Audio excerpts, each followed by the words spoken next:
aqua. Jadi itu juga sama kalau misalnya di lautan. Jadi air yang panas itu nanti dia pindah ke bawah, downwelling. Nah, air yang di bawah, masa air yang lebih dingin akan teraduk ke atas. Sama dengan kalau kita itu ngaduk air minum gitu. Ya, jadi memang kalau secara alami dia akan berpindah ke bawah yang air panasnya mengisi ruang. Nah, tapi karena ada namanya arus itu kan dia digerakkan oleh angin, digerakkan oleh perputaran bumi, rotasi, sehingga di situ ada pengadukan, sehingga yang air dingin yang ada di bawah juga teraduk ke atas. Implikasinya apa? Artinya, implikasinya kenapa ada upwelling dan downwelling? Maka kalau misalnya kita tahu ya, nutrisi fitoplankton ini kan adanya di daerah permukaan ya.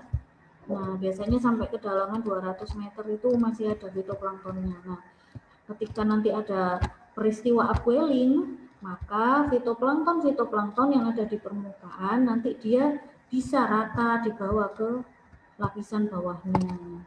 Sehingga kalau ada peristiwa ini upwelling downwelling itu perairannya akan sangat subur karena fitoplankton nanti rata, ikan-ikan nanti rata hampir di semua lapisan ada, kecuali di lapisan laut dalam ya. Kalau laut dalam kan kedalamannya sudah di atas 2000, 4000 ya, sudah sangat gelap, jadi agak sulit. Tapi kalau masih kedalaman zona meso itu masih apa ya, masih memungkinkan untuk nanti ada pertukaran. Nah, jadi seperti itu. Arus fungsinya adalah membantu proses upwelling dan downwelling. Jadi ini adalah lapisan gelombang yang pertama, kemudian ini adalah lapisan arus permukaan ya. Jadi kalau gelombang ya gelombang saja, cuman kalau arus ini adalah arus bagian atas gitu ya, arus permukaan dan arus bagian bawah. Nah, itu adalah karakteristiknya. Perbedaannya apa Bu? Yaitu tadi ya, antara cahaya dan suhu, terutama suhu, salinitas, densitas. Kalau di daerah permukaan salinitasnya masih berubah-ubah karena banyak sekali pengaruh dari dari sedimentasi, dari kegiatan-kegiatan, kemudian juga dari iklim itu sangat mempengaruhi. Maka kalau di laut dalam, arus laut dalam itu sudah tidak ini ya. Jadi kalau salinitas itu biasanya cenderung kalau stabil. Salinitas suhu itu cenderung stabil kalau di bagian arus bagian dalam seperti itu. Nah, ini tadi saya katakan ada lapisan termoklin. Nah, jadi kalau pembagiannya antara arus bagian atas dengan arus bagian bawah itu di mana Bu? Ini di sini. Setelah garis termoklin. Ini nggak usah dihafal ya teman-teman ya. Yang dihafal ininya aja, termoklinnya nih. Jadi ingat bahwa kalau di arus lautan itu akan ada satu titik di mana suhu akan menurun secara drastis pada kedalaman tertentu. Ini kayaknya kurang deh kedalamannya. 30 meter ini kurang ini, karena 200 meter ini masih. Jadi untuk kedalaman air ini sebenarnya tiap perairan ini tergantung ya. Nggak mesti nanti ternyata garis termoklin itu ada di kedalaman 10 meter, ini nggak mesti. Ini tergantung, jadi kedalamannya tergantung perairannya. Jadi garis termoklin di setiap perairan itu berbeda-beda, nggak bisa ada standarnya. Makanya kenapa kita kok ngukur gelombang, ngukur arus di tiap lokasi itu karena beda. Kadang pantainya aja berdekatan, tapi ternyata yang satu pasang satu kali, surut satu kali. Kemudian di pantai yang satunya lagi pasangnya 2 kali, surutnya 1 kali. Padahal lokasinya berdekatan. Artinya apa? Karakteristik perairan meskipun dia itu berdekatan itu pasti akan berbeda gitu. Jadi untuk yang ini ya kita nggak bisa menentukan kalau water depth 10 meter itu kan nggak terlalu dalam ya. Jadi kita belum bisa menentukan kalau pada kedalaman sekitar 10 meter itu pasti garis termoklin. Bisa 30 atau kalau dia perairannya ini terpapar secara luas bisa 100, bisa 200 gitu ya. Nah, artinya apa sih kalau misalnya kita pembagian antara massa arus yang di bagian atas dengan massa arus bagian bawah Yang dilihat adalah kalau massa arus bagian atas itu hingga selesainya lapisan termoklin. Gitu ya. Ada yang namanya epilimnion. Epilimnion ini adalah stratifikasi perairan di mana suhunya di sini ini masih cenderung tinggi. Kalau metalimnion dia cenderung ada penurunan suhu secara signifikan, dan lapisan hipolimnion ini adalah stratifikasi perairan di mana suhunya cenderung sudah stabil tapi menurun drastis. Nah, kalau termoklin ini makanya ada di lapisan metalimnion. Sehingga kalau upper water mass atau massa air di bagian permukaan itu adalah suhu yang sangat tinggi, suhu yang cenderung tidak stabil hingga tiba-tiba ada penurunan suhu secara signifikan. Itu adalah karakteristik dari arus yang di bagian atas. Sehingga kalau karakteristik arus yang di bagian bawah suhunya sudah jauh lebih stabil. Dari sini sebelumnya ada yang mau ditanyakan teman-teman?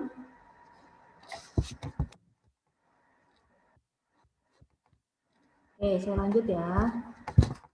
Kemudian ada arus. Nah, jadi kalau arus itu apa sih Bu? Arus adalah suatu pergerakan massa air. Jadi sama seperti gelombang. Kalau gelombang pergerakan massa air di permukaan yang membentuk garis grafik sinusoidal ya. Jadi yang seperti ini kan sinusoidal. Kalau arus enggak, gerakannya sudah macam-macam.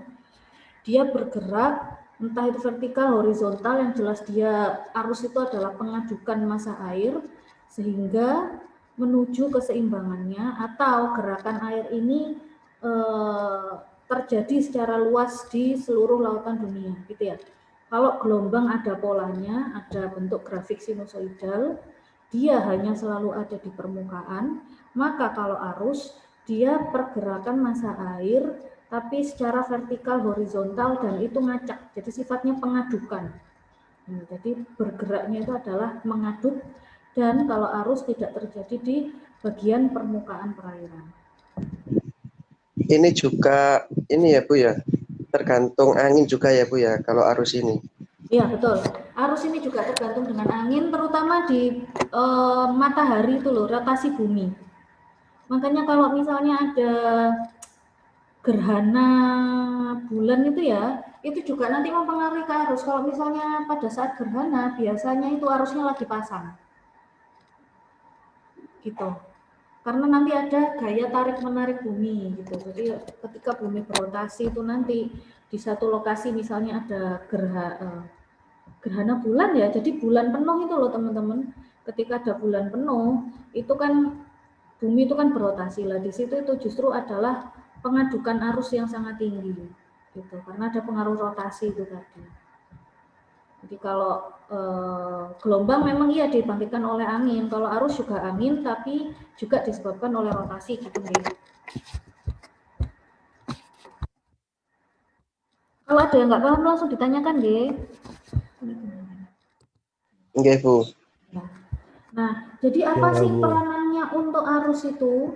Nah, ini yang sangat penting kalau di bidang penangkapan. Jadi arus ini akan mengetahui distribusi dan tingkah laku ikan, gitu ya.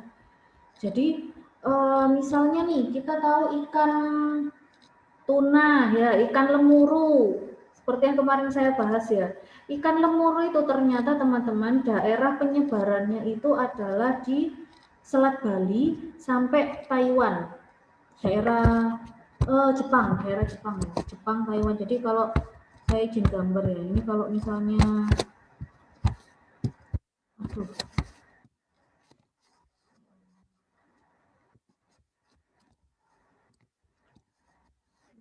susah sekali ya saya menggerakkan mesin.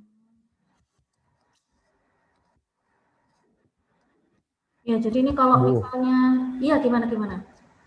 Bu, untuk arus ini Bu, apa ada musim-musimnya Bu? Kan kalau gelombang kan ada musim-musimnya gitu Bu. Apa ini harus ada juga Bu? Iya, justru kalau arus ini musimnya sangat ini. Jadi kalau dia kan sangat dipengaruhi oleh angin muson ya Mas ya. Jadi ada musim timur, musim barat. Jadi muson itu sangat mempengaruhi gelombang dan arus Mas. Gitu.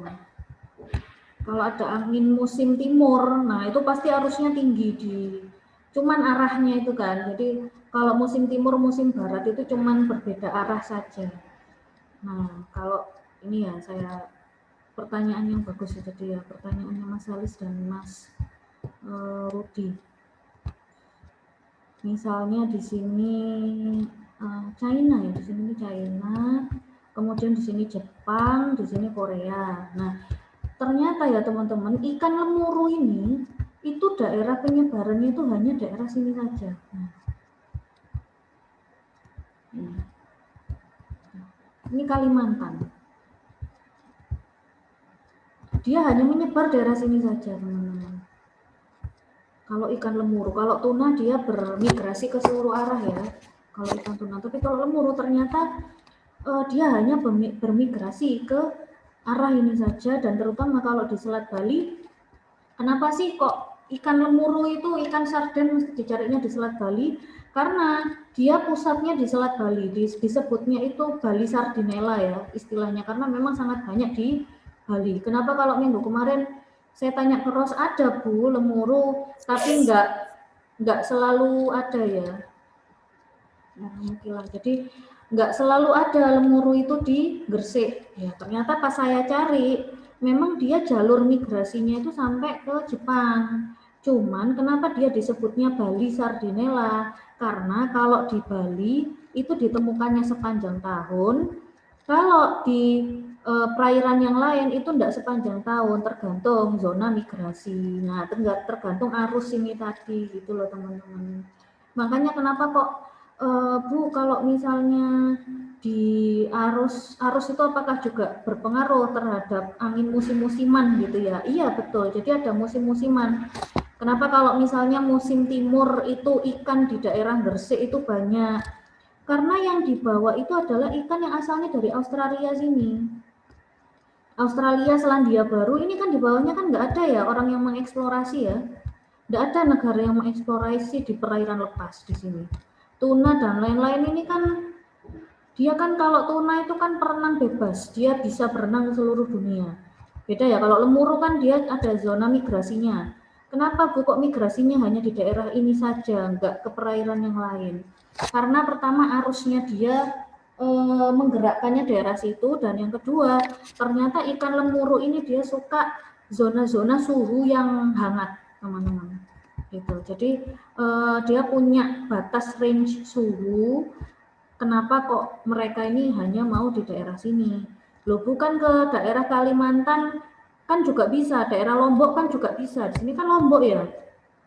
Kan harusnya bisa Bu, kalau misalnya musim timur itu dari kanan ke kiri ya bahasanya ya, dari Australia ke arah Selat Bali. Kalau musim barat itu kan dari ini ya daerah arah Sumatera ke Selat Bali. Harusnya kan bisa Bu, dia masuk ke sini untuk ikan lemuru. Kenapa kok ikan lemuru tidak ditemukan hingga ke Lombok? Nah, kan ada pergerakan arus yang beda. Gitu ya teman-teman. Jadi setiap, bahkan di Indonesia yang kemarin saya jelaskan, kemudian juga kemarin teman-teman ada yang bilang juga ya kalau pergerakan lempeng di Laut Flores, siapa kemarin itu? Yang di Laut Flores itu dia ada. Saya tuh. Nah, Mas Teguh ya. Jadi kalau di Laut Flores itu dia gempa, Bali nggak kerasa karena jalurnya sudah beda meskipun mereka itu berdekatan gitu loh. Jadi jangan dianggap kalau misalnya kalau musim timur berarti nanti harusnya dari kanan ke kiri, kena ke seluruh Indonesia, itu enggak bisa. Gitu. Jadi tiap perairan itu nanti ada zona arusnya masing-masing. Makanya ada zona penangkapan ikan. Gitu. Kenapa sih kok di daerah Gresik itu enggak akan ketemu ikan yang ada di perairan Papua? Enggak akan ketemu itu ikan itu. Padahal harusnya laut itu kan bisa nyampe ngapunten. Jadi harusnya itu kan ikan itu akan kebawa dari Papua ke Jawa. Tapi kenapa kok di Jawa itu ikannya berbeda dengan ikan yang ada di Papua? Karena gerakan arusnya pun sudah berbeda gitu.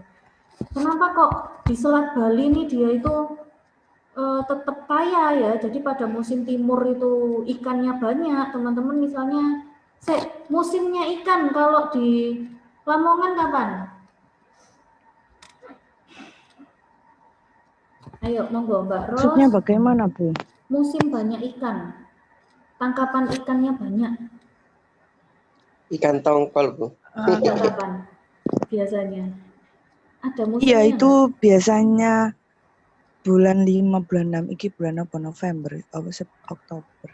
November, Oktober. 6 sampai 8, Bu, itu. Tapi Betul. kemarin itu kenapa, Bu, ya, yang Mm-mm. awal pertama bulan COVID itu bulan apa, Bu, ya? Januari atau Februari ya, Bu? Desember. Ya, Enggak, yang lah bulan awal Februari. Januari Februari itu, Bu. Mm-mm. Nelayan itu pada bingung, Bu, kenapa satu ikan tok aja itu nggak ada yang dapat, sepipi itu kenapa, Bu? Tapi itu cuma 2 bulan awal corona itu saja, Bu. Betul. Physical distancing Kak Ros, kan corona. Ikannya juga physical distancing ya Mas Teguh. Terus ya? iwake ndelik ngono tagu. Ya tagu. Iwake ndelik. Piye karepe? Nah, jadi itu teman-teman Itu nanti sampai nelayan pada bingung, Bu. Nah, ini Mbak Ros bisa Nelayan pada menjelaskan. Nanti Mbak Ros nanti bisa menjelaskan kenapa sih kalau misalnya pada saat kemarin itu ya bulan Februari awal itu kok susah mencari ikan. Itu adalah masuk ke musim barat dan musim peralihan, Mbak. Gitu. Jadi kenapa sih kok kalau bulan Mei, Juni, Juli ya, Juni, Juli, Agustus itu mesti banyak ikan, itu masuk musim timur. Jadi yang dari sini nih kan nggak ada yang mengeksplorasi ya, dari pesisir Australia nih kan paling kapal-kapal negara ya, jadi kapal-kapal besar. Tapi kalau nelayan-nelayan kecil kan nggak ngambil. Sementara kapasitas maksimal kapal itu ya, kalau kapal yang besar kan kapasitas maksimalnya juga ada ya. Beda sama kapal kalau kecil-kecil dapatnya banyak, kalau kapal besar banyak tapi kan jarang gitu loh. Artinya kan ikan yang dieksplorasi di sini itu kan masih banyak yang belum dimanfaatkan. Ketika jalur migrasi, nah di musim timur itu nanti kan ikan bermigrasi. Nah ini dia bermigrasi ke sini gitu loh. Jadi ya Allah ini ya, saya harus beli mos kayaknya. Jadi dia akan bermigrasi ke sini. Jadi ke Selat Bali, ke Gresik. Makanya hasil tangkapannya banyak pada bulan-bulan tersebut, karena sebenarnya ikan yang ditangkap adalah ikan-ikan yang ada di daerah Australia ini. Kan dia bermigrasi terus ya, tuna segala macam itu kan dia bermigrasi mengikuti arus gitu. Terus kenapa Bu pada saat bulan-bulan awal Januari Februari itu kok sangat sulit menangkap ikan? Karena ikan yang ditangkap kan arah arusnya kan berbeda ya, berbalik ya. Jadi kalau musim timur itu dari sini, kalau musim barat itu dari negara-negara ucup, alhamdulillah. Jadi kalau musim barat itu arahnya itu adalah dari sini gitu loh. Jadi berkebalikan. Ketika musim barat dan kita cocokkan dengan corona ya. Corona itu kan orang-orang sangat kesulitan ya teman-teman ya. Jadi tiba-tiba stres langsung gitu. Kesulitan untuk mencari uang dan kesulitan untuk semuanya. Kenapa justru kok malah sulit mencari ikan? Asumsi saya adalah karena dia melewati negara-negara. Ya, jadi ikan ini dia lewat macam-macam negara ya. Jadi dia lewat di Jepang, dia lewat di Korea, dia lewat di Taiwan, lewat di Cina, lewat di Malaysia, lewat di Singapura, lewat di beberapa negara sehingga sudah dieksploitasi. Gitu loh. Jadi yang harusnya ikan ini nanti bisa mencapai ke daerah Lamongan, Gresik, ini sudah dieksploitasi oleh orang-orang karena orang-orang ngerasa wah ini saya butuh suplai makanan ini harus cukup ini sampai beberapa bulan ke depan. Akhirnya konsumsinya lebih banyak, mereka lebih banyak mengambil ikan dan menyimpan. Implikasinya apa? Di Indonesia sudah kehabisan ikan gitu loh. Karena yang harusnya gerakan arus ini dia bisa menyebabkan ikan itu harusnya bisa tetap kita tangkap di bulan Januari, Februari, Maret. Tapi karena orang-orang ini pada masa itu lagi pada panik semuanya sehingga menyimpan stok makanan sebanyak mungkin. Ya kalau asumsi saya Maka ya itu akhirnya nggak ada ikan di situ, hampir nggak ada ikan gitu ya Mbak ya, Mbak Ros. Kenapa sih Bu? Iya. Iya Bu. Berarti Bu itu kan perairan di setiap negara itu kan suhunya kan berbeda-beda Bu. Berarti ikan yang melewati itu udah apa ya? Gimana? Udah Adaptasi tadi. Iya. Jadi tingkah laku ikan, adaptasi tingkah laku ikan itu ada dua ya teman-teman ya secara umum. Yang pertama, ada jenis ikan tertentu yang dia akan beradaptasi dengan perairannya. Misalnya ya seperti ikan lemuru itu tadi ya. Lemuru itu karakteristiknya hanya hidup di zona dangkal. Suhunya itu selalu tinggi gitu loh. Maksudnya dia biasa hidup di zona yang suhunya hangat. Makanya lemuru ini dia nggak bisa ditemukan di misalnya perairan Australia.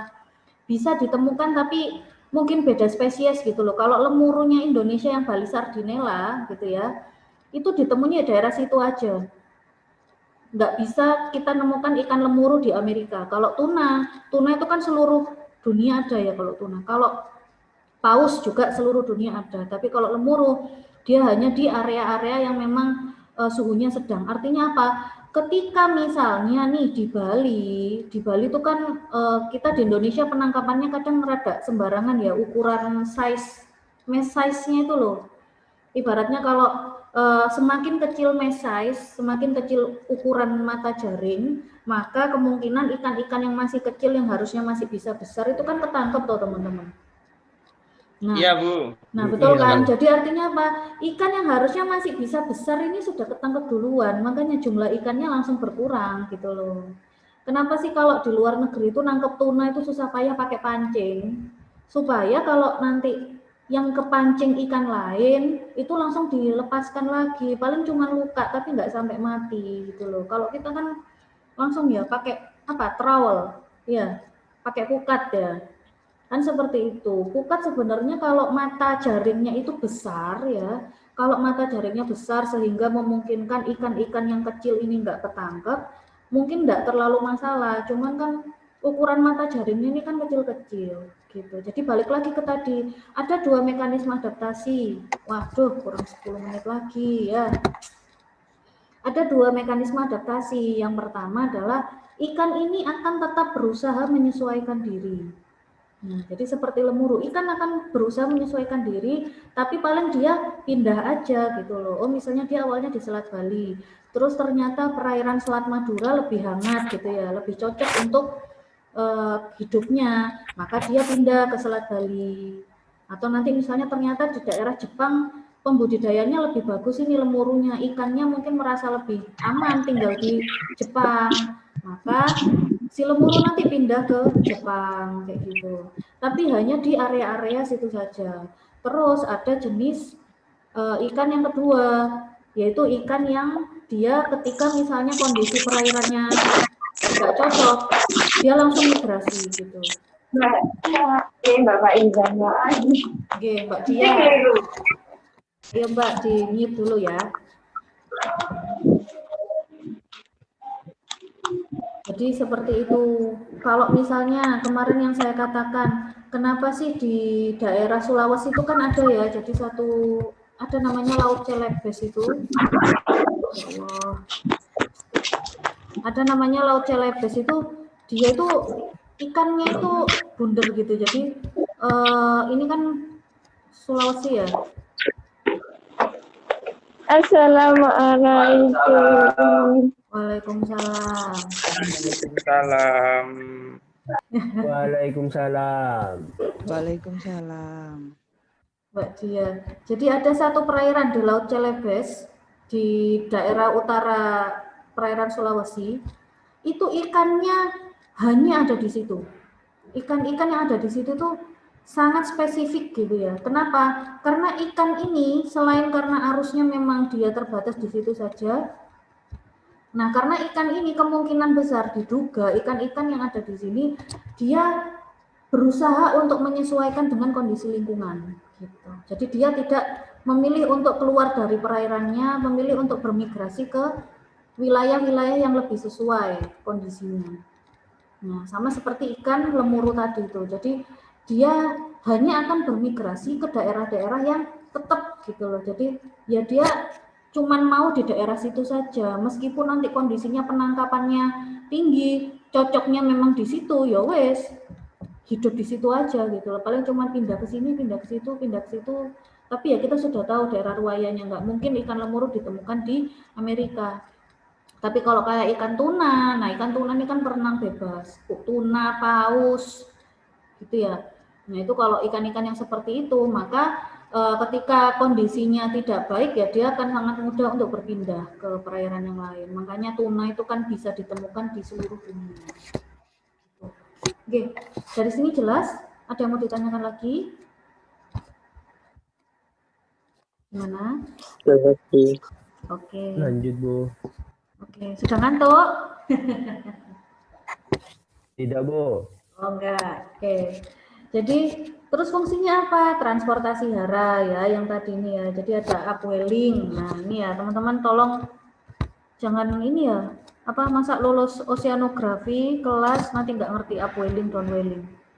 Jadi upwelling, up berarti ke atas, berarti massa yang dari bawah oleh arus dibawa ke atas dan massa yang dari atas dibawa ke bawah.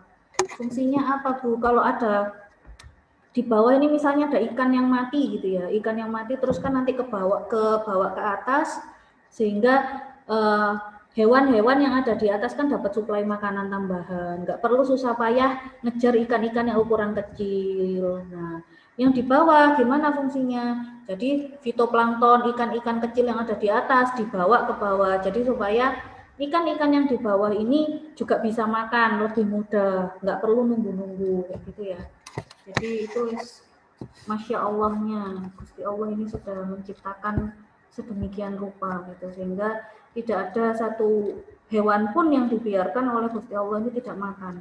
Bahkan kalau misalnya cicak aja yang hidupnya nunggu gitu aja ya, cuma nunggu nyamuk aja ternyata ya bisa makan. Padahal nyamuknya hewan yang ditangkap ini ya lebih bergerak bebas. Tapi ya ternyata ya cicak matinya bukan karena nggak makan ya kebanyakan ya, matinya karena stres, karena kesetrum gitu.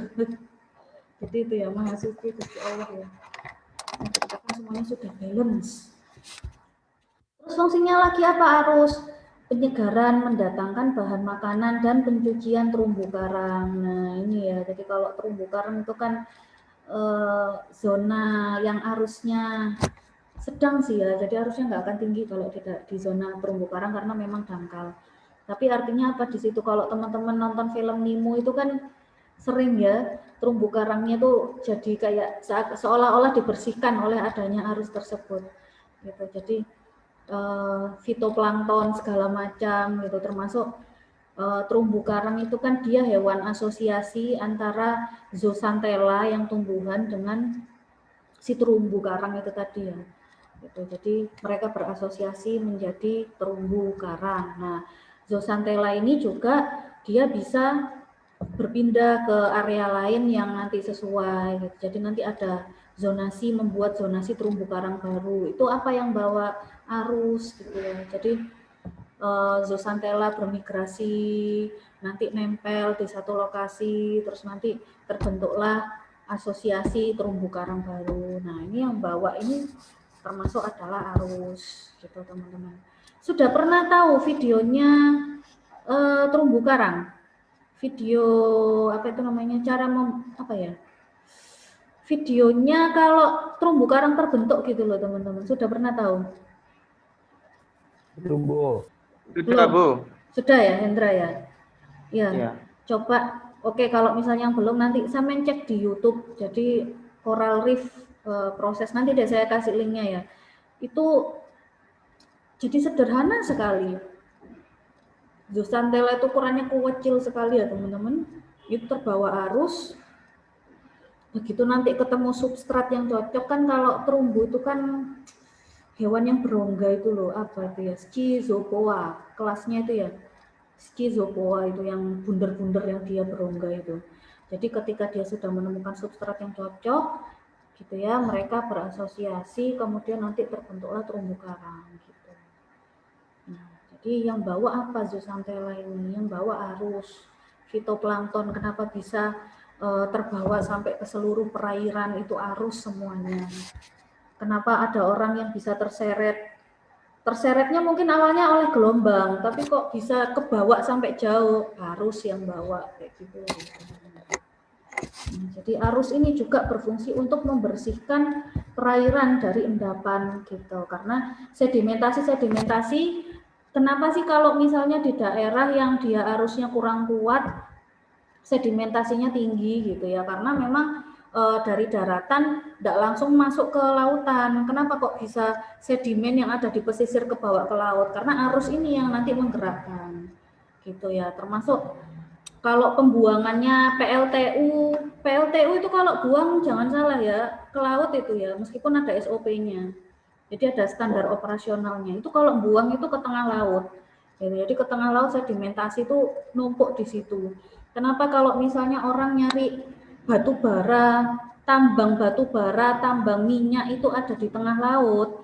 Karena jadi semua sedimen nanti yang dibuang itu ya kan dikumpulkan di tengah laut. Nanti di situ ada hewan purba namanya foraminifera. Foraminifera itu hidup selama jutaan tahun. Jadi ibaratnya adalah sisa-sisa hewan-hewan yang ratusan tahun yang lalu, hewan-hewan purba semua kan ngumpul di situ ya. Terus di situ juga ada inti minyak bumi. Nah, kenapa dieksplorasi di situ? Foraminiferanya tinggi, artinya hasil proses endapan selama ratusan tahun itu tinggi di situ. Kemudian juga di situ ada sumber minyak.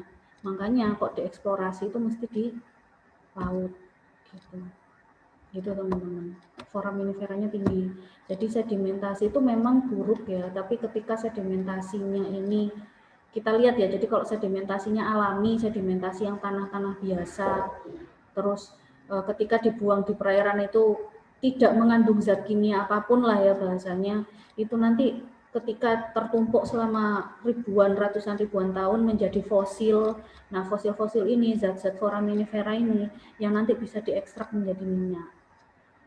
Gitu teman-teman. Sumber kenapa kok mesti ya sumber eksplorasi minyak bumi itu ada di tengah laut gitu ya teman-teman. Ini saya stop dulu ya. Setelah ini langsung gabung ke link yang sama ya.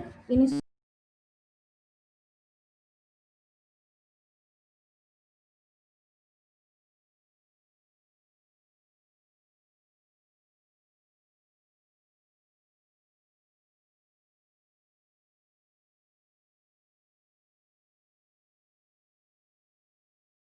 ya ngapunten sinyalnya.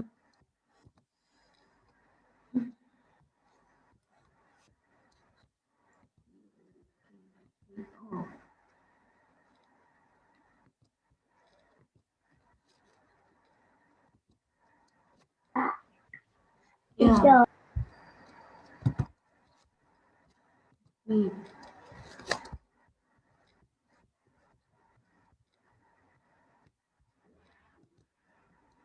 Siapa lagi yang belum?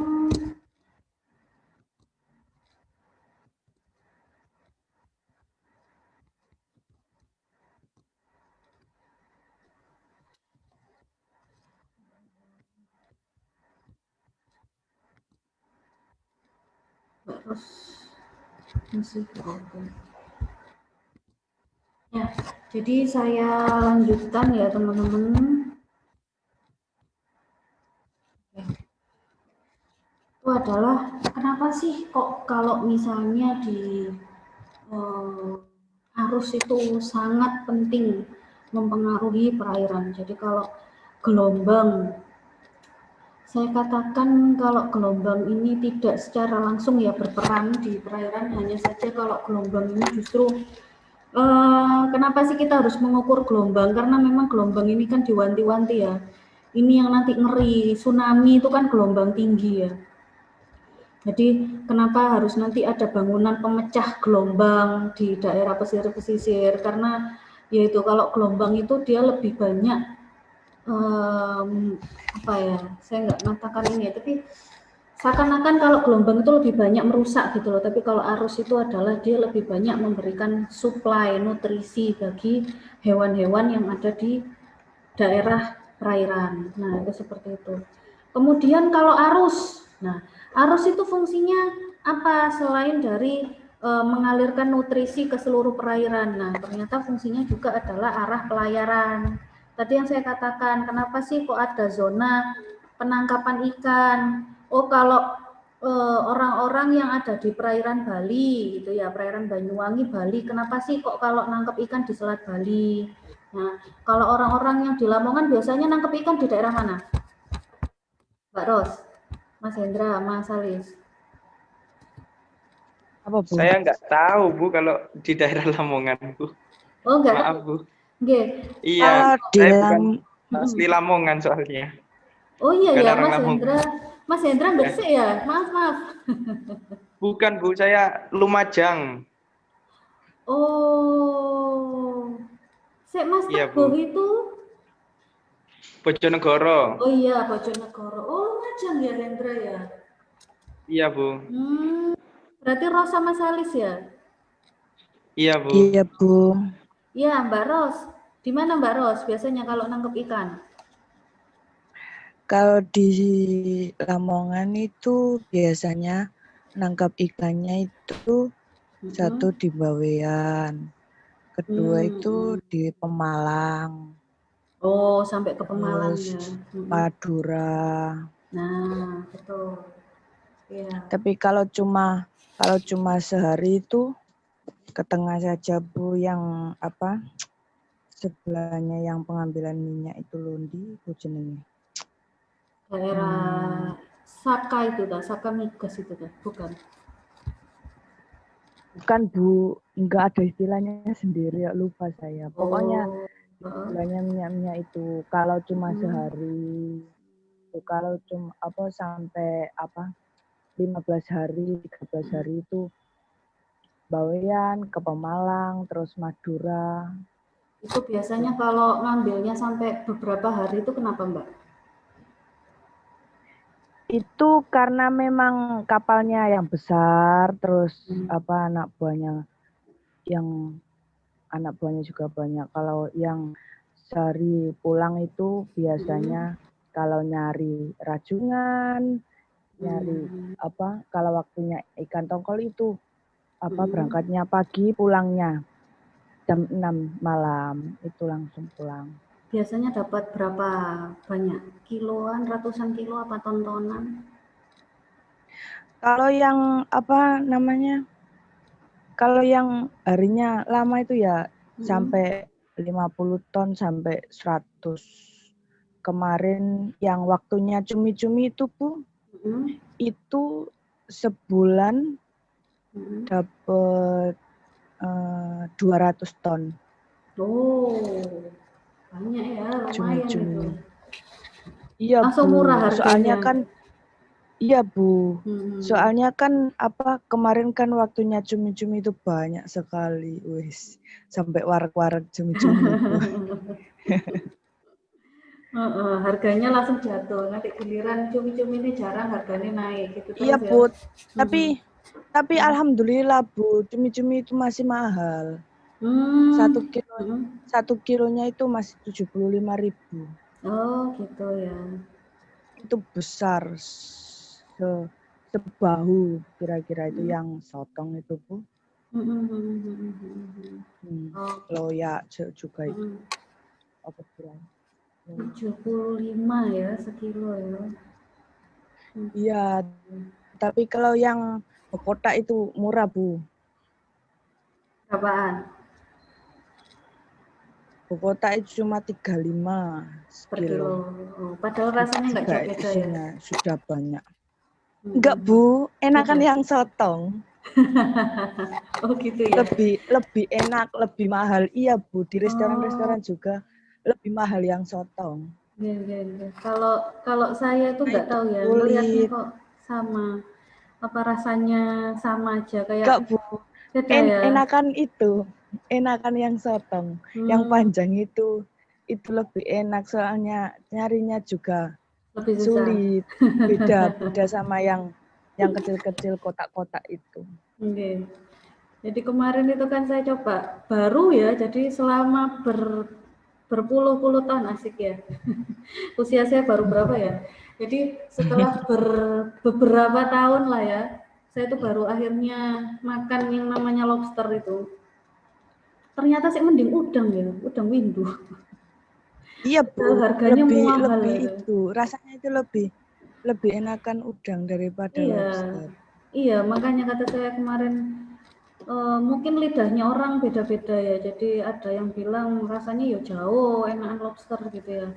Pas Bukan kemarin lidahnya, Bu, apanya? tapi gengsinya. Oh Gengsinya. gengsinya. Nah mungkin itu ya. Mungkin itu kayaknya jawabannya. Jadi kemarin di Banyuwangi itu 1 kilo lobster itu dapat 4, harganya sampai 300-an, 350. Jadi Jenis apa itu Bu? apa itu ya kemarin ya? Mutiara apa ya? Saya lupa itu jenis lobsternya itu. Mahal Bu itu Kalau- mutiara. Kalau memang Kemarin mahal kalau ya? mutiara mahal, Bu. Ya, Bu, kalau Hmm. mutiara. kemarin saya dapat Hmm. kapalnya Bapak itu dapat itu besarnya itu sampai berapa kilo kemarin? 15 entah itu. Besar 1 sekali ekor. Bu. Mahal, Sampai besar, Ros. besar. Wow, berapa itu? Iya, Ruth, besar. Berapa? Lah, itu Bu, kalau hidup Bu, satu tok itu bisa sampai 3 juta, 4 juta lah. Tapi itu kemarin mati Bu. Saya cuma dapat 1.200.000. Oh, iya itu kan Ya, mantep itu itu lobster. semisal dijual di tengkulak itu, kalau hidup itu bisa sampai 3-4 jutaan. Tapi kemarin punya saya itu mati. Iya betul. Iya, Kemarin Bu. itu juga. Lebih mahal hidup. Iya betul, lebih mahal hidup. Kemarin juga saya ditawarin kan, karena yang berangkat ke Banyuwangi suami saya itu mau yang hidup apa mau yang mati, harganya berapa? Kalau yang hidup 700.000, wes yang mati aja. Yes, mahal sekali Bu itu. Iya makanya Soalnya mahal sekali susah betul. itu. Iya makanya saya heran sekali ya sama undang-undang yang sekarang itu. Benih lobster itu ukuran 5 cm dijualnya cuma 3.000 4.000 ekor ya. 3.000 4.000 per ekor ya. Jadi ya itu kalau misalnya saya kemarin tuh sampai eman-eman ya, nggak pernah seumur-umur makan. Makan lobster. Iya, tapi ternyata kok rasanya iyalah saya mending beli udang. Itu ingat saya tadi Kak Iki Bu. Ya itu potong tadi Bu itu. kata Rudi, gengsi itu. Iya betul itu. Gak enak Bu Gengsi, lobster Bu. itu.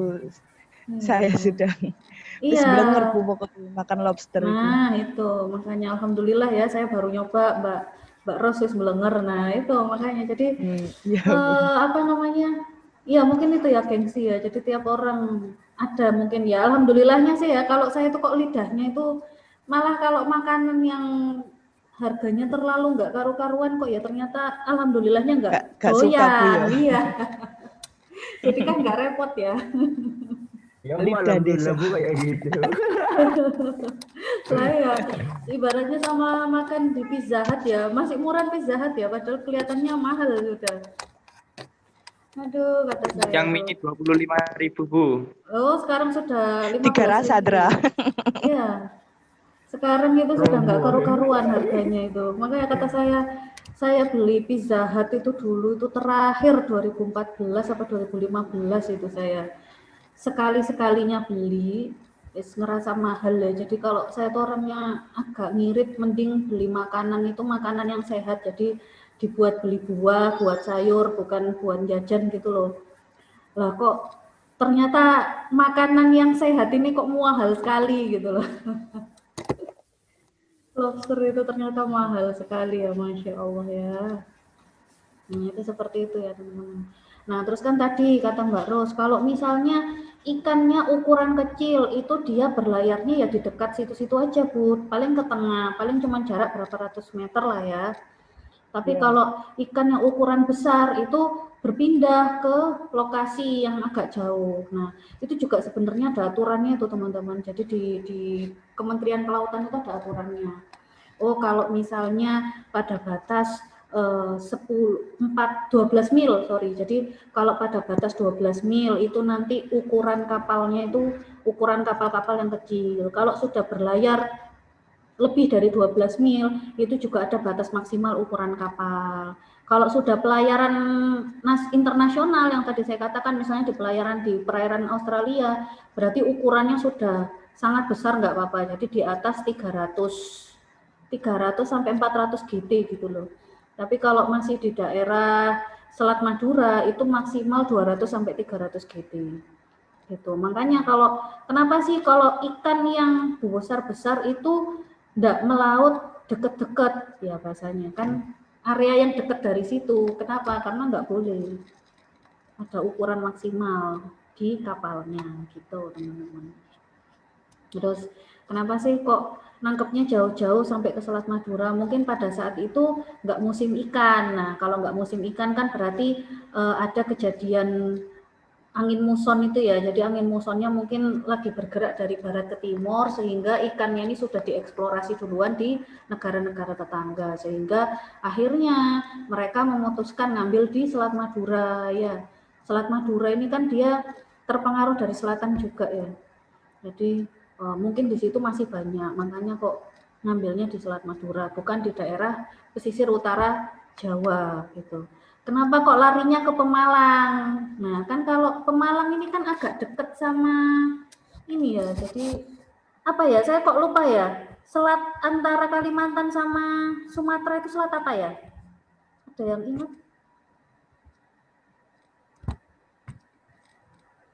Saya tuh lupa. Jadi kenapa kalau mereka kok kadangkala malah mengambilnya itu dekat Pemalang misalnya. Pemalang kan di tengah sini ya, karena posisinya dia lebih dekat ke selat ini tadi. Kalau di Gresik ya wis dieksplorasi dari sini toh, wis kentekan di sini. Wong semuanya sekarang itu pada pakai alat tangkap yang mohon maaf ya, maksudnya alat tangkapnya ini kan size-nya kan rapat gitu loh, jadi ikan-ikan kecil juga ketangkep, betul ya Mbak ya. Ini kan mau nggak mau kita harus mengakui gitu loh. Jadi alat tangkapnya ini nggak selektif istilahnya. Nah jadi ibaratnya ikan yang diambil itu wes dari sini wes diambil, dari utara ini udah diambil semua, nyampe sini yo dieksplorasi di sini padang eksplorasi, di sini padang eksplorasi, jadi tutup Gresik wes kentekan. Makanya ngambilnya ikan kok pari kecil-kecil itu ya gitu. Kenapa? Ikan apa? Ikan pari kecil-kecil itu ya hidupnya dasar itu ya kena loh Bu. Nah kan. Banyak sekali diketik. Iya. Iya. Masuk kecil-kecil gitu. Makanya itu. Saya itu cenderung gimana ya? Saya katakan saya bilang agak sedikit kontra kalau dengan potensi penangkapan ya. Jadi kan kalau di kita itu kan ada potensi penangkapan, ada potensi budidaya. Bagi saya, kalau potensi budidaya ditingkatkan, saya setuju.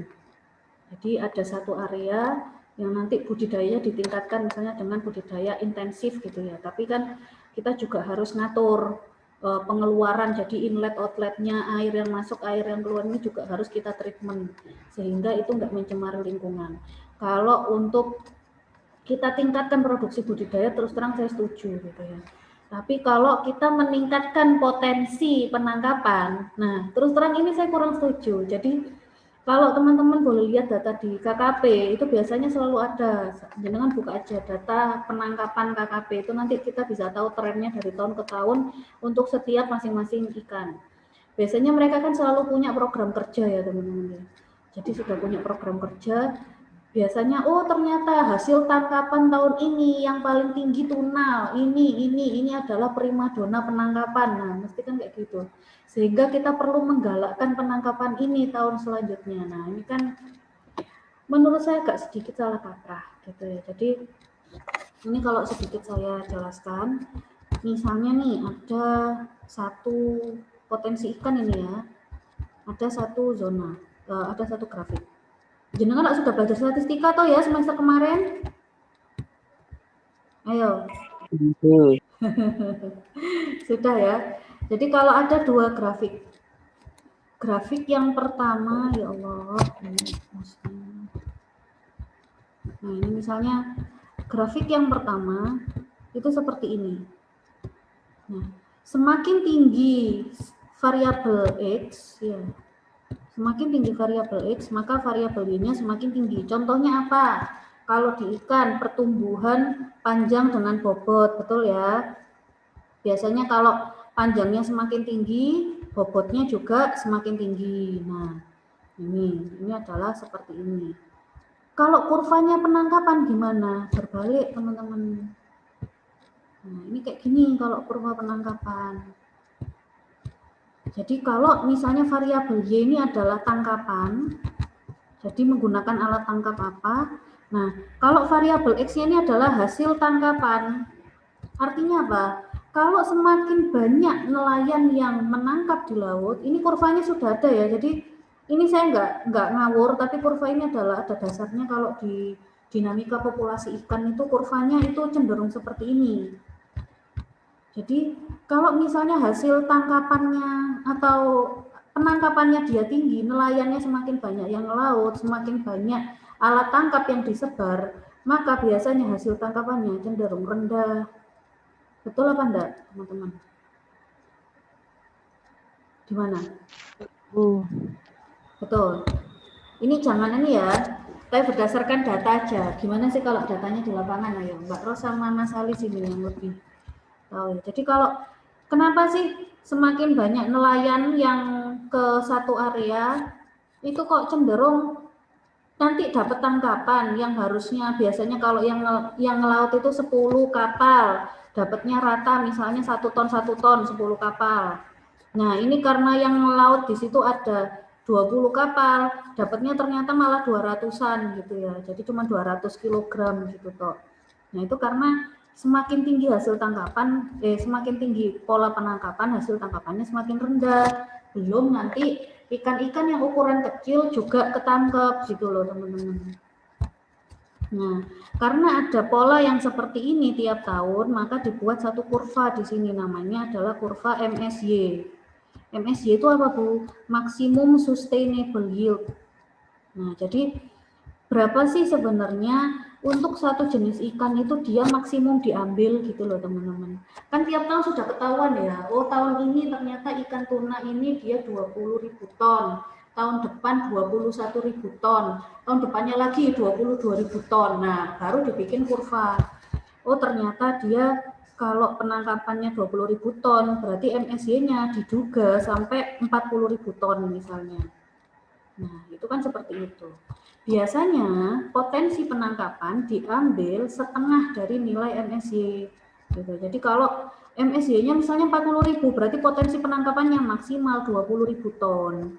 Nah, ini yang dijadikan dasar. Kenapa sih kok penangkapan itu semakin digembor? Karena apa? Dianggapnya potensi penangkapannya masih tinggi. Nah, ini makanya tergantung. Orang yang ngitung MSY ini kan tergantung. Apakah dia orang yang memang pure ekonomi atau orang ekonomi yang juga ngerti tentang perikanan. Gitu loh. Kalau orang yang ngerti perikanan harusnya bisa ngitung. Ada ikan-ikan kecil yang dia sudah ketangkap. Ikan-ikan ini kadang dia baru matang gonat, belum sempat pemijahan, sudah ketangkep. Ada telur-telur ya, jadi telur-telur baru jadi juvenil. Bahkan kita sendiri kan juga tahu ya, ikan lele sekali bertelur berapa? Ayo, ada yang masih ingat? Ayo, sudah lupa. Jadi ibaratnya ikan lele aja sekali bertelur itu atau ikan koi itu ya, ikan koi sekali bertelur itu kan puluhan ribu. Dia sekali bertelur segitu aja loh, kita juga sudah tahu kalau telur-telur ini nih dia tidak bisa hidup semua. Ikan lele ribuan ya, jadi telurnya ribuan. Belum tentu nanti dari 6.000 telur yang dihasilkan itu semuanya jadi. Kita sudah tahu seperti itu. Nah, tapi apakah kemungkinan itu dihitung dalam MSY? Nah, ini yang kita nggak tahu. Gitu loh teman-teman. Kuaternya apa? Diperkirakan MSY tahun depan 40.000 misalnya ya. Oh ini ada nih potensi ikannya masih bisa ditingkatkan menjadi 40.000. Maka kalian boleh menangkap ikan sebanyak-banyaknya. Maksimal 20.000 ton. Namun ternyata data 40.000 ini adalah datanya tidak terlalu valid karena kematian tidak dihitung. Karena ikan-ikan yang kecil yang ketangkep ini nggak dilaporkan gitu ya. Jadi kan datanya kan biasanya kan kalau kita ke TPI itu kan yang didata hanya ikan yang nanti dijual ya. Tapi kalau ikan-ikan yang ukuran kecil kan belum tentu dihitung juga. Paling langsung dibuang atau dijadikan ikan rucah. Itu kan belum tentu Iya, Bu. dihitung. Betul kan ya Mbak Ros ya? Jadi kan Betul. jadi kan ikan-ikan ini kan nggak dihitung. Lah mereka ini kan yang mendata ke TPI kan hanya ikan-ikan segar yang memang siap dijual. Ikan-ikan yang variabelnya yang sangat kecil-kecil ini nggak dihitung. Padahal ikan-ikan ini yang sangat mempengaruhi di MSC. Artinya apa? Kalau misalnya ternyata potensinya nggak segini, salah ngitung. Potensinya cuma 25.000. Misalnya ternyata ya, 25.000 ton. Sementara karena di awal dikiranya 40.000, terus digalakkan maksimal sampai 20.000. Tahun depan kita bisa tingkatkan, misalnya karena standarnya 40.000, oh jadi 22.000. Nah, ternyata para nelayan diminta untuk meningkatkan sampai 22.000 tangkapan. Padahal kenyataan di lapangan hanya 25.000. Nah, kan teman-teman bisa bayangkan kan kenapa kok ada jenis-jenis ikan yang sampai masuk ke endangered species. Jadi spesies-spesies yang sudah sangat rawan ya, saking sulitnya ditemukan. Nah, itu karena salah ngitung gitu loh. Salah ngitung, belum kalau misalnya tiba-tiba ada kondisi alam. Nah, ada tumpahan minyak di satu lokasi sehingga ikan-ikan ini sehingga ikan-ikan ini langsung mati sekaligus, tumpahan minyak, peledakan bom di tengah laut. Ini kan nggak dihitung, variabel seperti ini kan nggak dihitung. Gitu loh teman-teman. Jadi saya rasa kalau MSY ini nggak bisa dijadikan acuan bahwa penangkapan kita tuh harus ditingkatkan. Kalau menurut saya justru lebih baik hasil tangkapan itu jangan dimaksimalkan gitu loh. Supaya apa? Ikan-ikan yang masih kecil-kecil ini bisa dikembalikan ke alam. Toh nantinya itu kan ke kita itu juga bisa didapatkan lagi gitu loh. Ketika dia sudah besar, bisa nanti kita tangkap lagi. Teman-teman kan juga tahu ya, ikan bandeng 1 biji sama ikan bandeng isi 3, harganya mahalan mana? Ayo. Isi 1 dong. Iya, isi 1 Isi kan? 1. Isi 1 kan? Artinya apa? Coba kalau misalnya kalau budidaya kan enak ya, kita bisa ngukur ukuran tertentu gitu.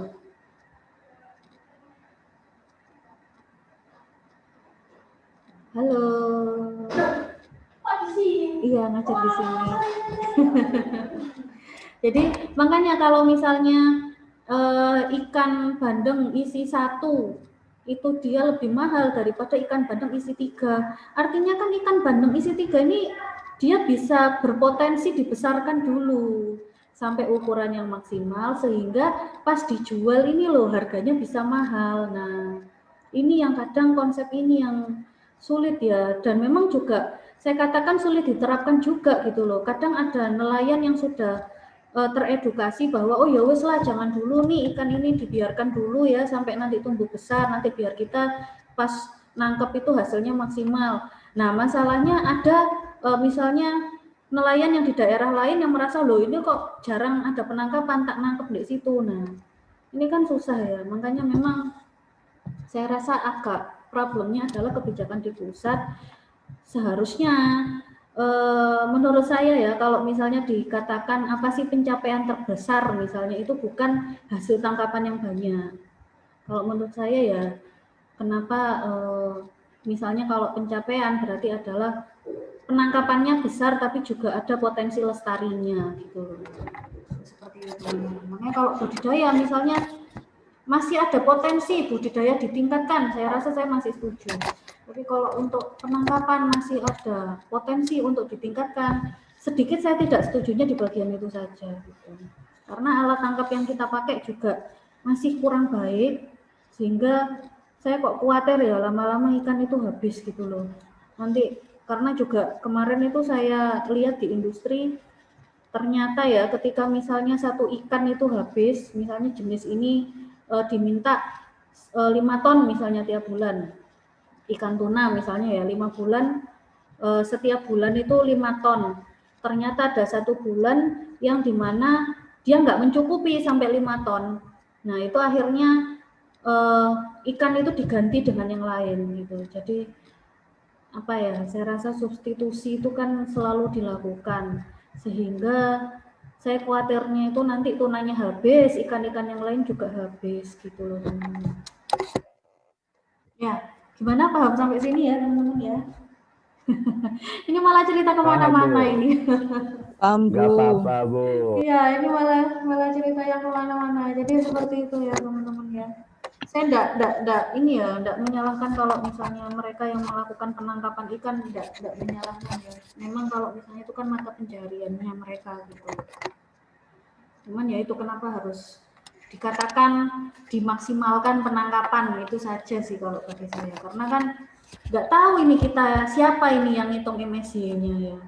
Kita nggak tahu tiap tahun itu yang ngitung siapa, orang ahli ekonomi toh apa orang yang ngerti tentang perikanan juga gitu ya, atau memang sudah pikirannya ya udah lebih kepada ekonomi, eksplorasi, menghabiskan, eksploitasi gitu kan, bisa seperti itu, kita nggak pernah tahu dan saya nggak mau seuzon sih sebenarnya itu ya teman-teman ya. Ya, Bu. Nah, Mas Teguh baru gabung. Sekarang sirkulasi massa air permukaan, faktor-faktor yang mempengaruhi ada radiasi matahari. Nah, kalau matahari itu kan nanti hubungannya dengan angin, densitas. Nah, tadi yang ditanyakan Mas Ali sama Sudi. Angin ya, jadi kalau angin itu dipengaruhi oleh radiasi matahari gitu. Densitas itu apa? Ada yang tahu?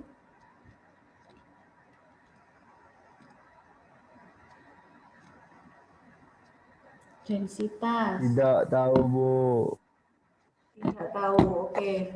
Jadi densitas itu seperti kayak kekentalan gitu loh. Jadi densitasnya tinggi berarti apa ya? Kalau misalnya ada air biasa sama air yang ada garamnya, itu densitas teman-teman. Jadi densitasnya lebih tinggi itu berarti air yang ada garamnya. Jadi kayak kekentalan dari zat molekul. Nah itu faktor yang mempengaruhi arus. Ada rotasi.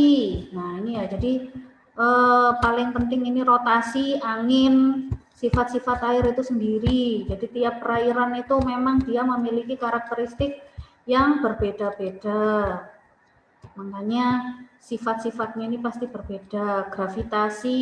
Nah, gravitasi ini juga mempengaruhi kenapa kok arusnya itu berbeda meskipun lokasinya berdekatan. Keadaan dasarnya seperti apa dan distribusi pantai. Oke, dari sini ada yang mau ditanyakan teman-teman? Insya Allah tidak, Bu. 10 menit lagi. Oke, ini saya terangkan minggu depan lagi saja ya teman-teman ya. Iya, Jadi, Bu. jadi gini, di sini ada berapa orang sih? 10 ya? 10, Bu. 10 Bu, wis ngantuk. Tidak dong, Bu. Tidak. Jadi gini, teman-teman ada 10 orang.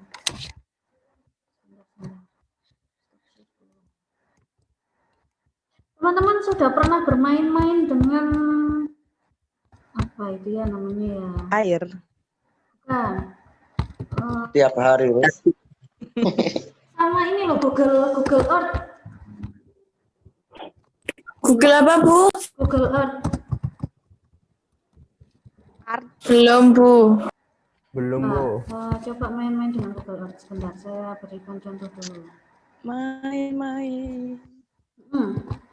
Saya mau minta teman-teman main-main sama Google Earth. Iya, jadi materinya memang ini sangat banyak. Kalau tadi ada yang sudah sempat baca materinya mungkin? Belum, Bu. Baru Sekilas download. tahu. Ada, Bu. Belum, Bu. Apa? Google Earth kok lama. Bentar ya. Aduh.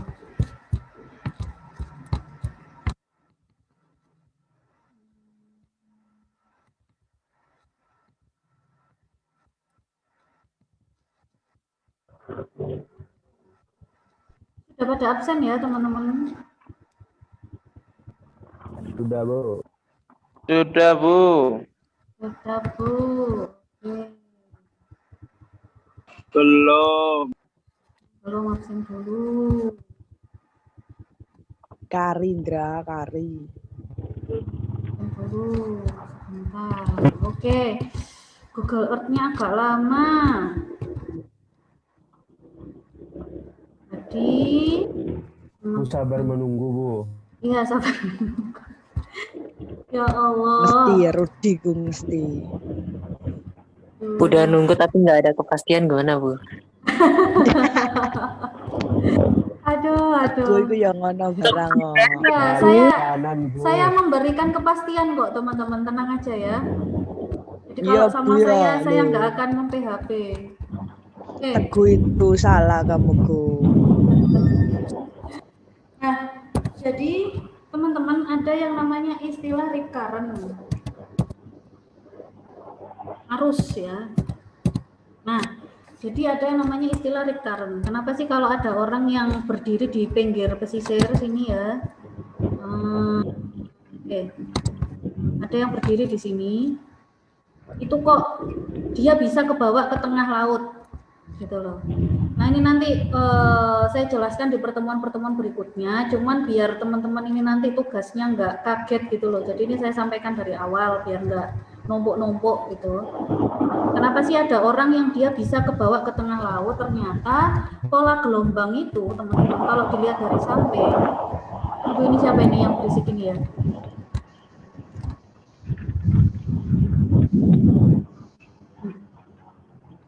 Revo. Oh Revo, ayo Mas Revo. Saya nggak bisa mendengar. Vo, Oke sudah. matikan Vo, rumahmu sebelah. Nah, jadi ternyata ya kalau dilihat dari pinggir, dari Google Earth, ya kalau misalnya kita di pantai kan kita nggak bisa melihat ya, mana gelombang arus. Jadi bahasanya adalah mana arus yang pecah, mana arus yang nggak pecah gitu loh teman-teman. Jadi sebenarnya gelombang itu kalau dilihat dari samping itu kan seakan-akan gelombang ini arusnya yang di bawahnya ya. Nah, itu kan seakan-akan seperti itu. Ternyata di antara gelombang-gelombang ini ada gelombang yang pecah. Jadi ada arus yang pecah. Ketika dia ada di pinggir ke sini, kita ada ternyata kita kok sedihnya kita ada di bagian gelombang dan arus yang pecah ini.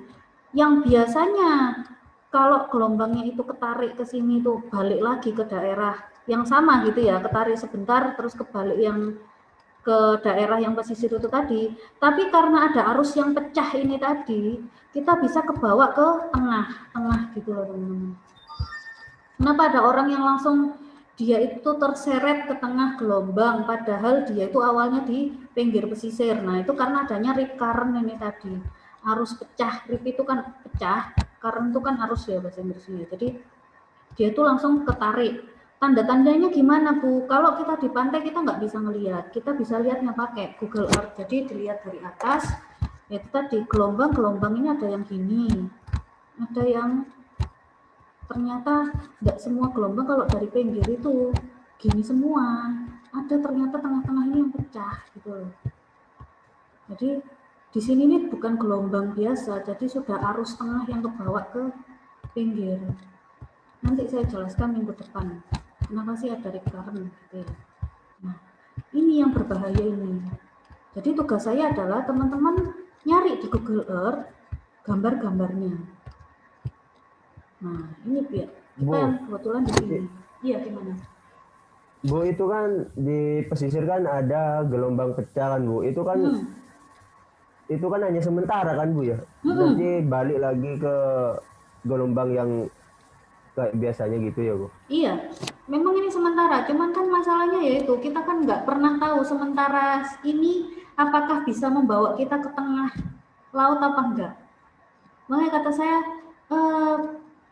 beberapa orang ya mengatakan bahwa lebih aman untuk kita berenang sekalian ke terumbu karang yang kedalamannya 6-8 meter karena arusnya masih nggak terlalu tinggi, gelombangnya juga nggak tinggi daripada ke kita snorkelingan. Jadi kalau sampai snorkelingan, kalau misalnya di situ ada batu-batu penghalang gitu ya, cari area yang kayak gitu teman-teman. Gitu loh. Jadi khawatirnya kita main-main di pinggir, terus kita nggak sengaja ya lagi, entah itu sudah waktunya dari Gusti Allah ya, karena memang kalau pas kita di pantai kurang bisa memperhatikan mana gelombang yang pecah, mana yang enggak. Nah, ini bisa ketarik ke tengah gitu loh. Lah ke tengahnya sejauh apa? Nah ini, saya ambil beberapa contoh ini ya. Nah, arusnya dia pecah. Ibaratnya ini kan orang di sini kecil ya. Paling kalau kita keseret gelombang yang di sini aja, paling baliknya ke sini lagi. Paling jauh di sini lah. Ini kalau ada arus yang pecah ini, orang ketariknya sampai ke tengah. Bu, kalau ya nauzubillah ini dalik, Bu, kalau kejadian seperti itu gimana, Bu? Biarkan kita terbawa ke tengah, terus kita renang ke pinggirnya sini. Bu, apa sudah pernah terjadi? Terus terang saya nggak tahu ya, makanya saya katakan nauzubillah min dzalik, ini hanyalah cara kita untuk mencegah gitu. Kalau secara teori kita terseret dari pinggir sini atau kita kecek-kecek di sini gitu ya, itu terseret ke tengah, biarkan kita terseret dulu. Wes, kalau sudah terseret langsung kita berenang ke luar dari garis ini, insya Allah selamat. Gitu teorinya. Saya pernah, Bu. Pesisir Oh tuh, Bu, pernah, ya. pernah Mas Hendra pernah ke bawah reptar? Di Pantai Lumajang. Oke. Terus gimana itu Mas? Lupa aku namanya. Ya tempatnya berpasir gini, Bu. Oke. Gelombangnya besar malahan. Nah betul, Yo, gelombangnya tinggi. keseret, Bu, waktu cari kerang di pasirnya itu kan. Waktu sama temanku bertiga. Terus? Ya sempat keseret, sempat ke tengah gitu. Hmm. Tapi ya alhamdulillah Bersyukur, Bra. langsung selamat tuh. Bersyukur Bu masih hidup. Alhamdulillah masih bisa selamat. Alhamdulillah, iya makanya alhamdulillah. Alhamdulillah. Kenapa di Parangtritis itu kan banyak ya katanya ya sering hilang, dan biasanya yaitu nanti ketemunya di Pantai Malang yang kata saya kondang mayat itu biasanya, karena itu kan pola arusnya kan kebawanya ke situ. Jadi wallahu alam bisawab ya, saya kurang percaya dengan hal-hal gaib gitu ya. Maksudnya saya tahu ada tapi saya tidak mengamini gitu loh. Untuk yang setan yang seperti itu, cuman katanya kan kenapa sih Parangtritis ini kok mesti minta nyawa kan, bahasanya kan kayak gitu ya. Sebenarnya karena pola arusnya itu loh teman-teman, mereka itu di arus Samudra Hindia memang gelombangnya tinggi dan arus pecah itu terjadi di mana-mana gitu loh. Dan kalau di Pantai Parangtritis arus pecahnya ternyata dibawanya sampai jauh ke tengah. Kita lihat di perairan yang lain lah, Pangandaran nggak terlalu jauh ya. Nah ini ya arus pecahnya nggak terlalu jauh. Lah di Bayah ini daerah Banten. Kan perairan ini juga ya, perairan selatan juga ya. Kenapa sih laut pantai selatan itu kok kadang nggak umum? Bukan, kalau menurut saya pribadi, bukan karena pantai itu nggak pernah dijelajahi orang sebelumnya, terus katanya minta tumbal ya, wallahu alam bisawab ya, gitu ya. Cuman menurut saya adalah karena mungkin kebetulan pantai itu sudah dibuat lokasinya sebelumnya oleh pemerintah, dikatakan bahwa arusnya itu tinggi sebenarnya di situ, makanya tidak disarankan ada pembukaan pantai baru. Karena apa? Mencegah terjadinya recurrent ini, mungkin saja seperti itu. Lah kok sialnya ada orang yang kebetulan, wah ini pantai baru ini, wes kita tak main di situ, padahal nggak ngerti kondisi geografisnya seperti apa, kondisi oceanografinya seperti apa, sehingga langsunglah mereka mandek di situ, wes renang-renang di situ, ternyata tiba-tiba terseret gelombang. Itu ya teman-teman, itu masukan dari saya. Jadi silahkan teman-teman buka di Google Earth, nah cari beberapa lokasi-lokasi yang menurut jenengan ini kira-kira ini ada arus pecah. Tandanya apa? Misalnya ini yang kelihatan, oh ternyata ada pasirnya. Nah ada pasir yang terbawa di sini. Nah kalau ada pasir yang terbawa sampai ke tengah, itu berarti ini adalah jalur patahan recurrent. Gitu ya teman-teman ya. Nah ada yang di Cintandahan Beach Cikesik. Nah ini ya, ini ada yang pecah ini.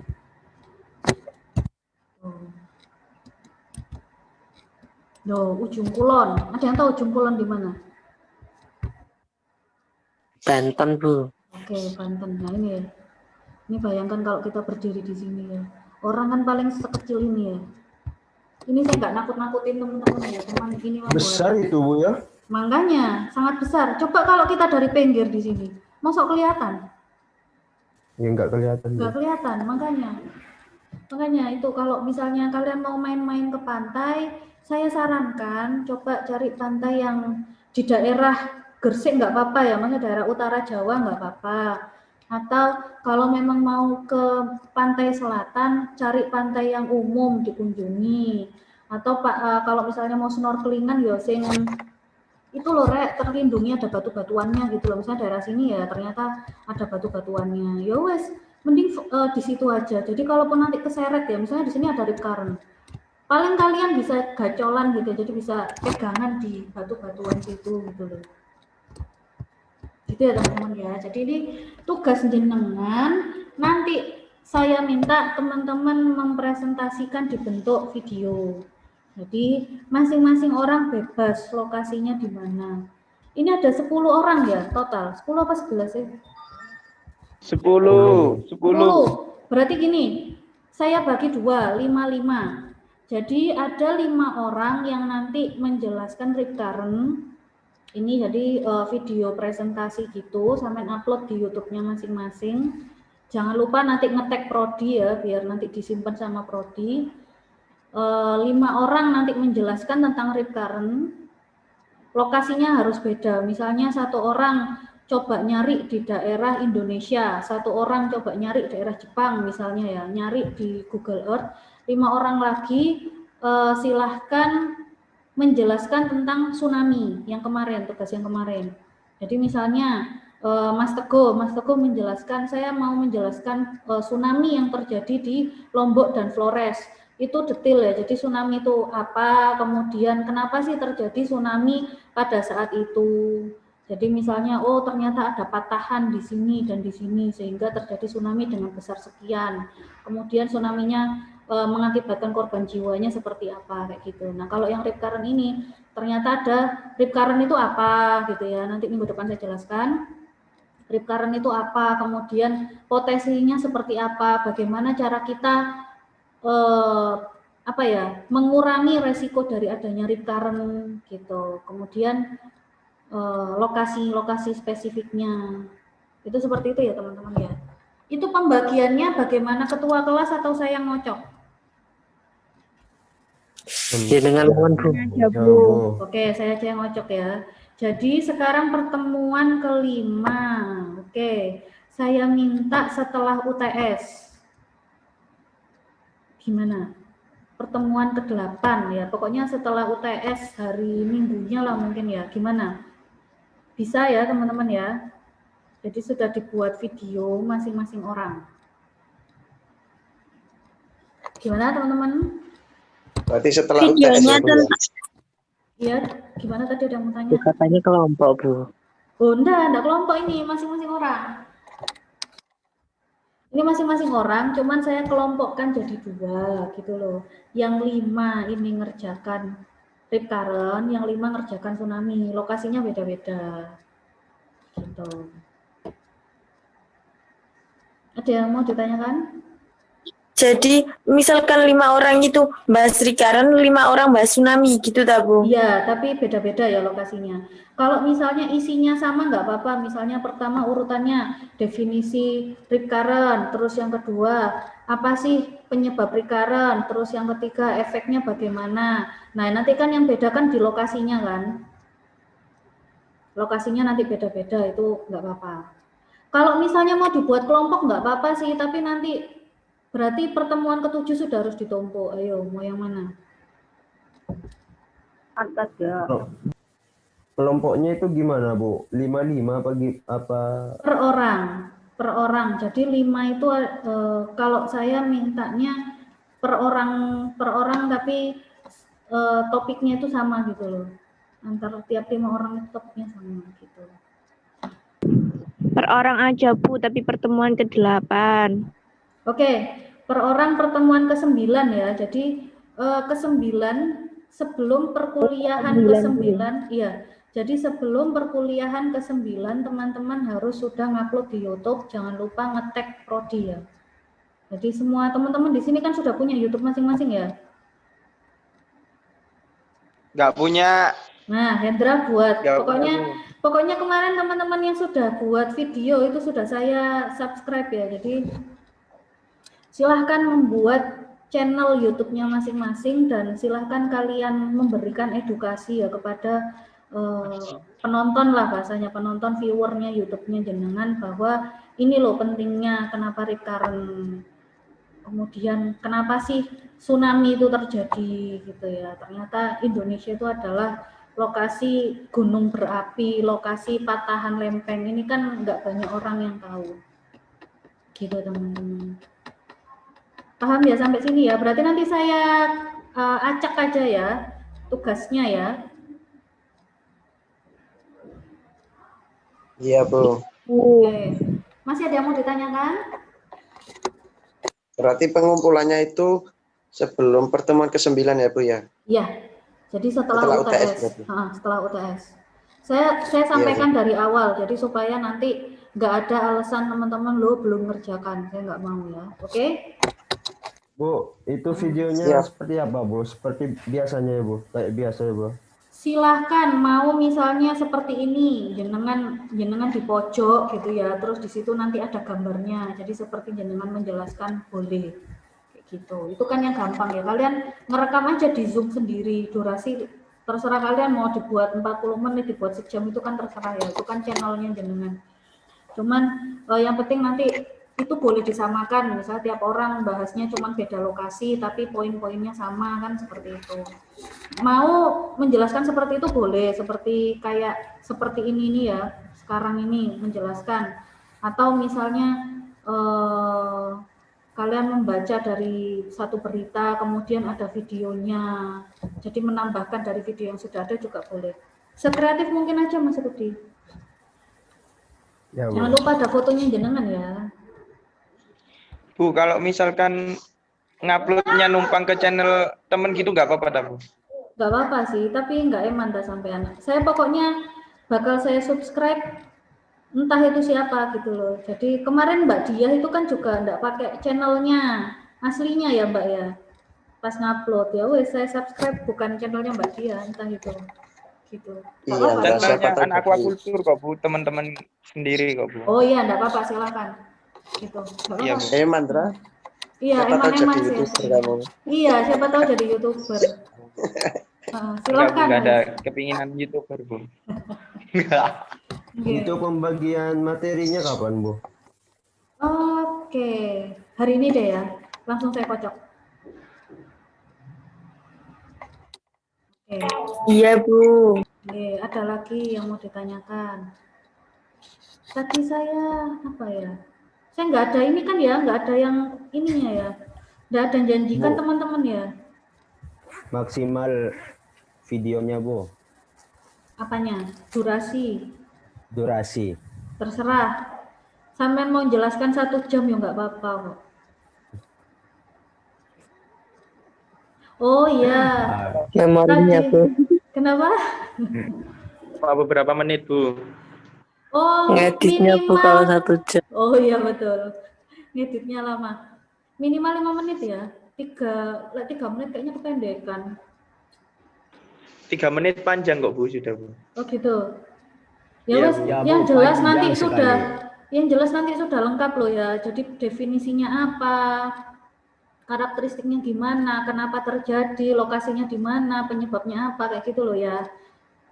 Jadi saya minta tiap-tiap orang bisa menjelaskan secara menyeluruh gitu loh. Oke. Oh ya, saya tadi ingat ini sempat menjanjikan yang video ini ya, video terumbu karang itu ya. Jadi si Zosanthella berpindah ke satu lokasi karena terbawa arus. Itu kalian cari aja ya di YouTube ya, biasanya banyak ya. Iya, Bu. Iya. Coba nanti dicari di YouTube, saya coba bantu juga nyari linknya nanti kalau misalnya.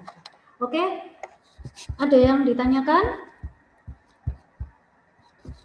Ampun ya, sudah. Oke, sudah jam 9:03. Terima kasih. Minggu depan kita lanjutkan pembahasan tentang arus recurrent. Kurang dan lebihnya mohon maaf. Kemudian alhamdulillahirobbilalamin. Assalamualaikum warahmatullahi wabarakatuh. Kita akhiri dengan doa penutup majelis.